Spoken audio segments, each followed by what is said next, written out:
afaan Ingiliffaa afaan Oromootiin yaa barannu. Agree with jechuun maal jechuudha? Agree with jechuun walii galuu, wanta tokkoon walii galuu jechuudha. Nama waliin walii galuu yaada namaatirratti jechuudha.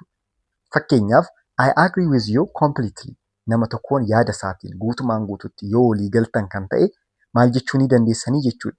Yaada keetiin guutumaan guututti waliin gala jechuu barbaaddan I agree with you completely. Ani si waliin guutumaan guututti waliin gala yaada isaatirratti jechuudha. Amma namni tokko yaada wayii isinitti dhiyeessee isin immoo yaada kee guutumaan guututti na fudhadha yookaan si waliin gala jechuudha. I agree with you completely jechuu dandeessanii jechuudha. Fakkeenya lammaffaan maal jedhaa? Do you agree with my idea jedha.